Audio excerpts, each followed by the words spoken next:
So it's called The World of Computers. Oh yeah. And it's like a horrible song title. We know that. It's not something. I thought it was pretty cool. Yeah, well, I don't know what you imagined it being about, but what it's actually about is that this guy's dad, our drummer's dad, we were in Israel, and he kept calling us and telling us shit like... give him a background. So when Danny came to Israel with his drummer from Boston, like from Chicago, but we both studied at Berkeley College of Music in Boston, and he was originally from Chicago. Mm-hmm. And they looked to start a band in Israel, and they reached out to a friend of mine that at the time, was he in New York at the time, or? No, it's before he went to New York. No, it can't be before. It has to be. Yeah, right. He went to the new school in New York. Yeah, so it was. I think he was on vacation in Israel too, and we all started playing. Yeah, that's how me and Danny met, through this common bassist. I came with the drummer, and we both knew the bassist. Yeah, and then Danny went back to Boston. The bass player went back to New York. I stayed in Israel, and the drummer also stayed in Israel. And then tell me what happened. Oh, the drummer. Basically, I came together with the drummer. The drummer was crashing with my parents, and then I had to go back to finish like a semester or 2 semesters in school, and the drummer just stayed. With my phone. Yeah, I'll give you because I was in Israel. So he was with me for a little bit, the drummer, and I really didn't get along with him. It's like I usually get along with people, but not with that guy. And I had to go back to the army to do reserves. Right, so it's like when you have to. I did 3 years, and then they call you once a year, basically, to do a few weeks. And I was like, okay, you can stay here until I go to reserves, but you can't stay here anymore. And he was supposed to go to stay with our friends in the north of Israel, but then I get a call. I get a call from Danny's dad, and it's like, hey, what's going on? Why is this guy here? And I was like, I don't know. And he's like, was it with you? I was like, well, he was with me for a few days. I never was supposed to stay more than that because I'm in the reserves. And he was like, okay. And then the drummer went to the north. Yeah. My dad's a physics professor. Oh, really? Right? And my mom's a psychologist. They're like serious people. They work.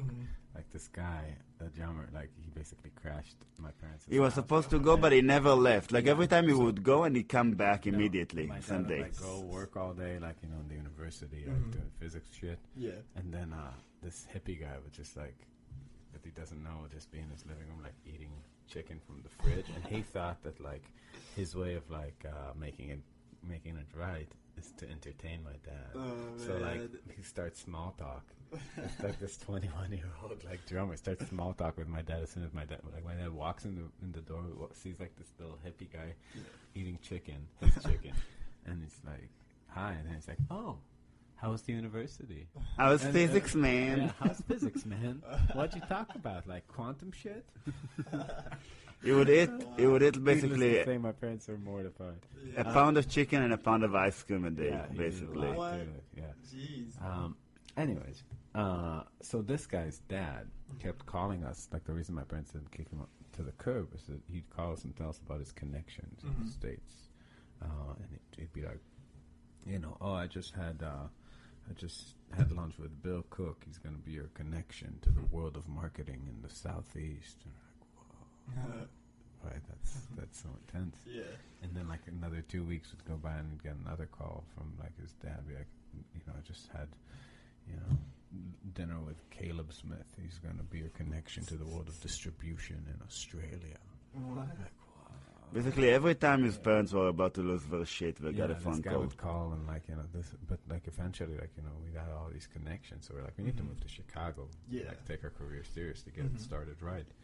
And we got there. We have like an empty apartment, like North Chicago, and we just need to buy stuff. We have no stuff, right? And we needed a computer. So this guy's dad came with his car and picked both of us up and took us to Office Depot. And we walk in. There's this dude with a name tag that says Zach, and he puts his arm around Zach, and he's like, hey guys, meet Zach. He's going to be your connection to the world of computers. So that's the depth of the connections that we had when we moved to this country. We did get to play with Survivor though, once. Yeah. And Survivor, I have the tiger. Oh, really? No way. He got us to open. You know how stupid that was? I bet it was pretty stupid. So this guy, I'm not going to name him, but like he thought it would be a really great idea to invest like tons of capital in opening like a strip mall for the upper middle class. Before the recession, Yeah, like a 2 second seconds before. the Great Recession. It was like 2008. Oh, man.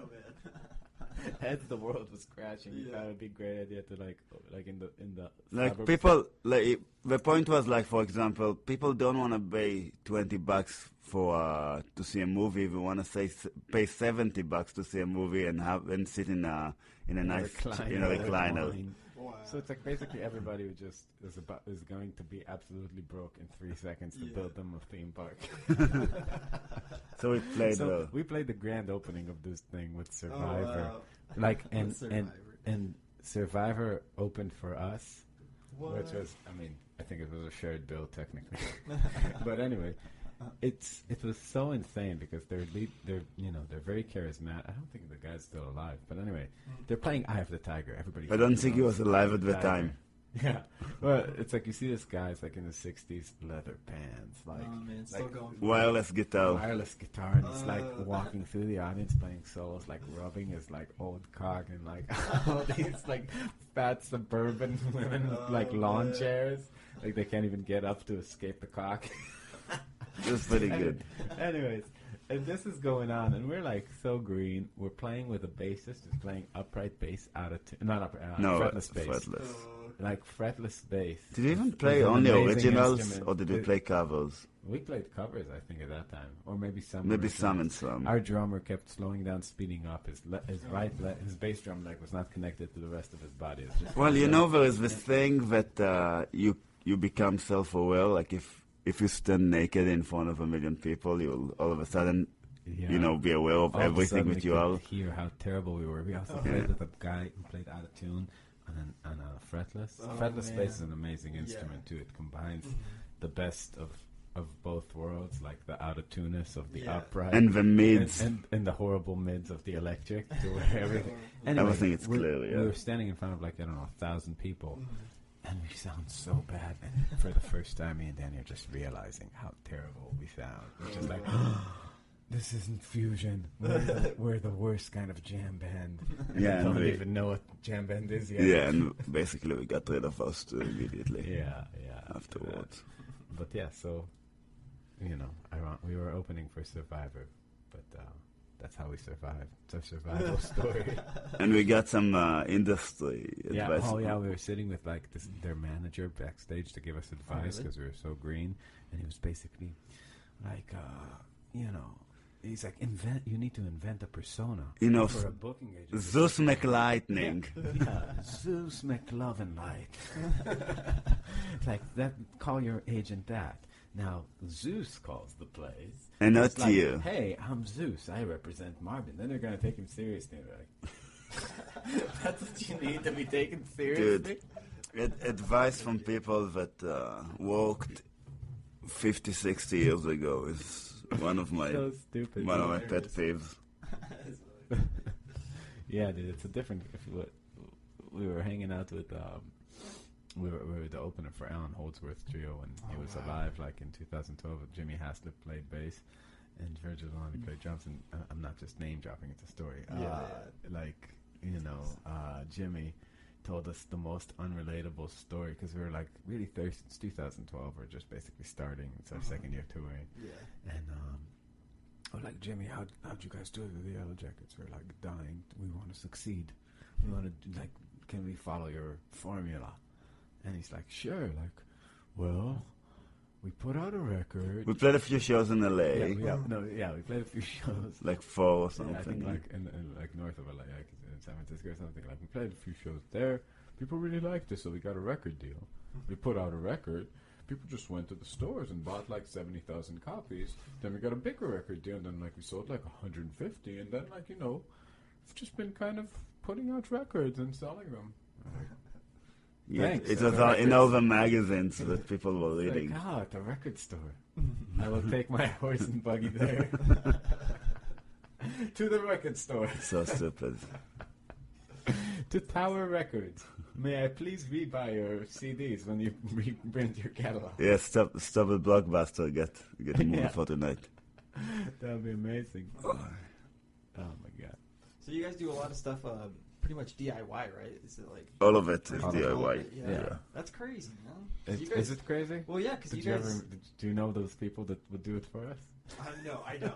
Well, I Far do. from the- I do, and no, thank you. Yeah. It's just awesome because I know you guys, like you said, you guys. This is It's a not long tour that it's you not guys a are- choice. Yeah. There is no choice. But like still, you guys are handling it well. It seems. yeah, we are handling it, Yeah. and Danny does the booking, and he Really? handles it extremely well. But Mhm. but it's like the thing is, people are like, oh, like good for you for doing it yourself. It's like these people are morons. It's like if we wanted a booking agent, this is show 41. Mhm. Or no, we played show 42 in 41 days yesterday, right?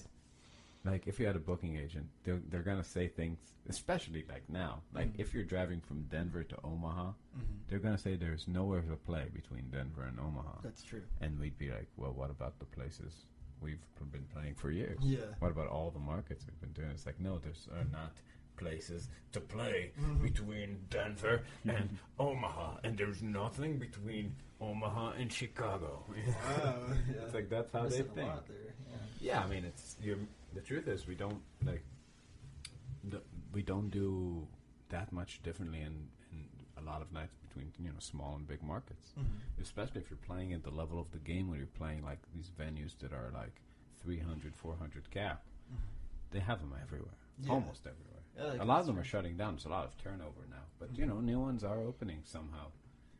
I don't know. Owning a venue seems like the worst job. Yeah, but even like in Pueblo, we played in Pueblo, Colorado, and we played like this small coffee shop. It feels like you're playing in the living room. We have a fan there that got us into it, and he brings a sound system for us. But it's a great show. Yeah, I mean, if you're selling tickets at the door. Yeah, we just do tickets, more expensive than what we did yesterday, and people show up when you pay for it. It's a great time. Yeah, I mean, again, if your business is selling tickets, it doesn't matter too much. We also tend to sound better the more minimal the sound system is. Yeah. Because if you're outside, playing maybe. Woodstock, you need sound reinforcement because people can't hear you in the back. If you're in any kind of club that most people go to, if somebody was playing a drum set unamplified on the stage, it would be loud as shit. Yeah, like yesterday. You don't need anything on the drums. A room like yesterday, but you have this huge system and a guy, and they just love to blast you. But it's like it makes it unlistenable. We're already pretty loud, So what do we really need? I don't even know why the fuck we make the kick. We don't need kick. We don't. I tell them not to. We don't like this whole idea of like having a groove where one drum is much bigger than anything else. Like it's like underneath your music. I tell them, but 99% of sound people don't want to hear it. Integral and like electronic music, right? Where like you have this constant pulse that everybody. Once you lose this, like he stopped dancing. He's like, I don't know where to put my foot anymore. I never learned a dance. It's the only thing connecting me to music. Yeah.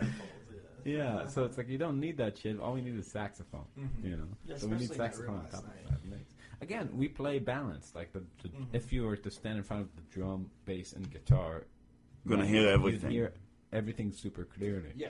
When you guys were checking before the clinic, I was like, wow, this sounds great. Yeah.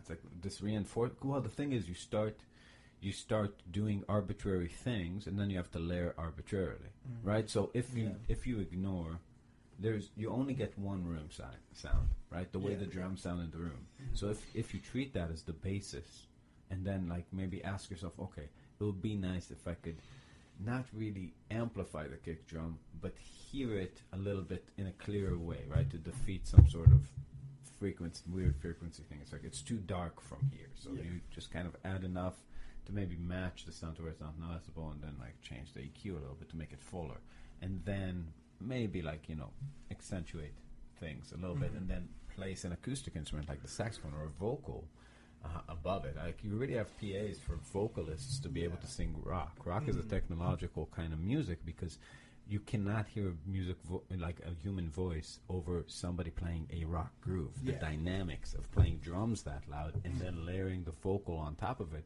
is not a